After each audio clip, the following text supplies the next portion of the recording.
And for him, the work that is ennobling of the soul is art, first and foremost. So this is a reason why we should abolish private property.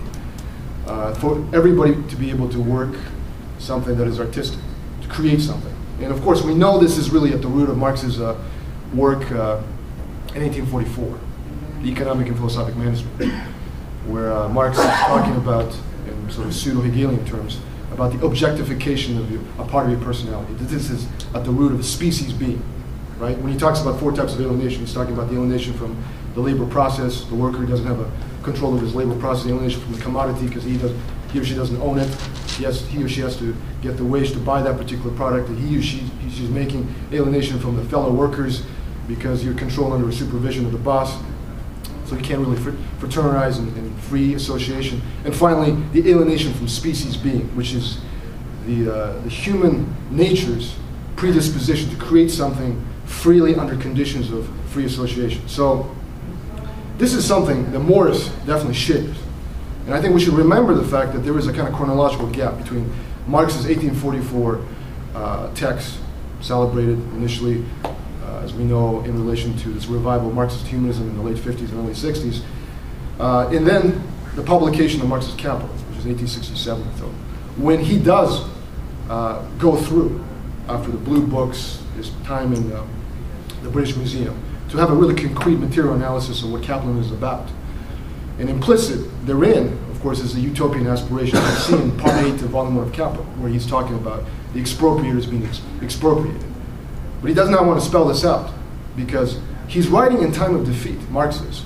And for him, the way to react to that moment of defeat is by analyzing what the machinery of capital is, using empirical analysis and trying to utilize, as you were mentioning, a scientific, let's say, analysis of capitalism, as opposed to the more utopian, future-oriented prospect, which can only come from material social relations anyway.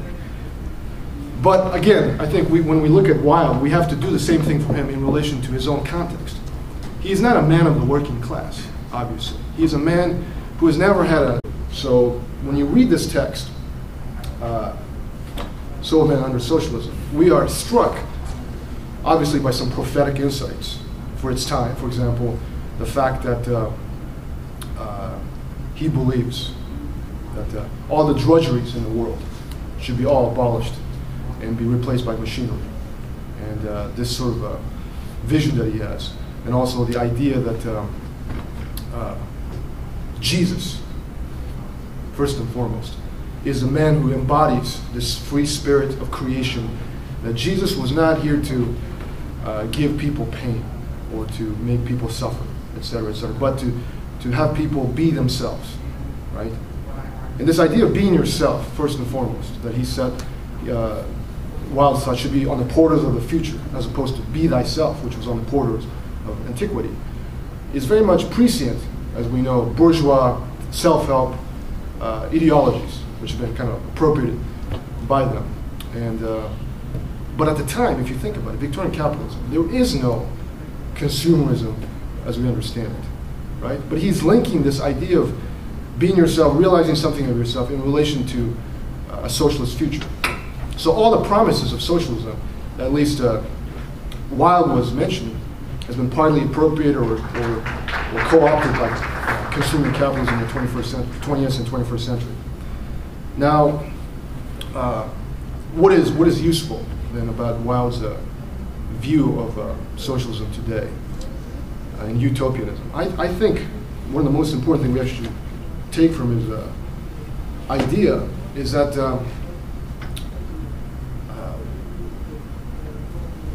this relationship between art and work, because I'm very much intrigued by how you can connect this idea of work of mourning, work of mediation, abstract theorizing, if you will, or creative imagination, these works to something that is concretely within the sphere of the labor process. Where both Jason and I live in the Midwest, there was a huge strike back in the 70s in Lordstown, and one of the things that the workers did up until then was to double up, meaning that a couple of workers would work together. So one worker would do the work of two workers, and then during the time, the one worker would take a break and listen to music, read a book, think, imagine, or even if they're doing some kind of labor process, they will imagine some other stuff.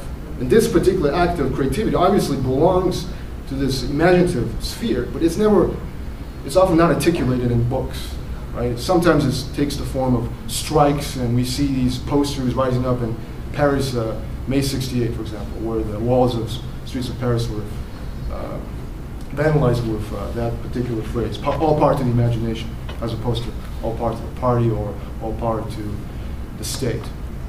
And I think this is what Thompson is trying to remind us. He's a man of course, 1956, right, who's breaking for Stalinism and trying to revive that spirit, speaking of spirits, of Marxist humanism, Marxist utopianism, which is grounded, I believe, in collective aspirations. Now, I can't speak fully for Wilde, because in his case, it is mediated through his relationship to his mother, or maybe his own observations at a distance of the, for example, his relationship to the rent boys, with whom he had homosexual relationships. Because this was also another part of his double lifestyle, right? I mean, a few years after 1891, he's found out in 1895 for his gay activities, and he's basically thrown into jail and becomes the man that he's sort of writing about in this particular essay, where he says a man can be thrown in jail, but his soul can be free.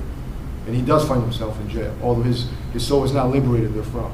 He dies soon after he gets out of prison.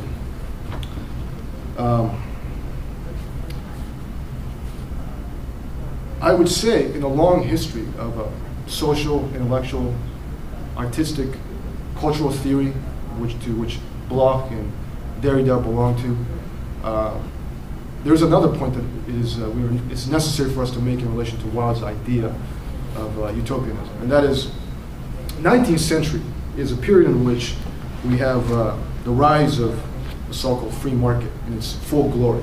Of course, capitalism has been developing at least since 1492. Of course, if you talk to war systems theory and all the debates they're in, they have this debate whether 500 years or 5,000 years.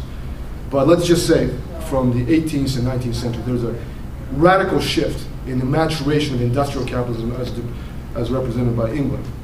In this period of the 19th century, patronage system that artists and cultural producers have enjoyed up until then are thrown into the free market. We're talking about people like Baudelaire. We're talking about people like Mallarmé, the symbolist poet. We're talking about people like Flaubert, who, in the face of their particular professions, being thrown onto the market, had to defend some kind of autonomy for themselves. And often it is expressed in full contempt of the masses, that the workers look at their beast of burden. They have no imagination. This is a note that, of course, Wilde himself strikes in this essay. These people have no imagination whatsoever. The rich are the most cultivated, civilized, and cultured people. And that's why we have to abolish private property. But the fact of the matter is this is not entirely true, as we know from the works of Thompson, who investigated the labor of people who are at the very bottom and who are losing their customary rights in the feudal period, but at the same time activating their imagination to build a new culture. Imperfect, obviously limited by their circumstances, but still a culture that has a relationship to the tradition of, let's say, the English Revolution, the freeborn Englishmen, and so on. And so, I think when we read Wilde, we have to both see the positive aspect or dimension, or his link to the tradition of the Enlightenment, right, of this focus on, or this presupposition that human beings are born free, as Rousseau said, and they're supposed to live under conditions of freedom to create something freely. And that this is a root of Wilde, but at the same time, he does share this elitism, if you will, or blindness to the agency of the working class, which is something that not only him, but the asceticists of that period, people like Baudelaire and Flaubert, have shared. But understandably, historically, because again, they're reacting as people, individuals, artists, and writers to a particular historical conditions where their prerogatives in the paternalistic system of pre-capitalist or feudal era royal system are being negated. So the debate in a way continues. I think it's very difficult at this point in history to try to really find a way to reconcile these issues.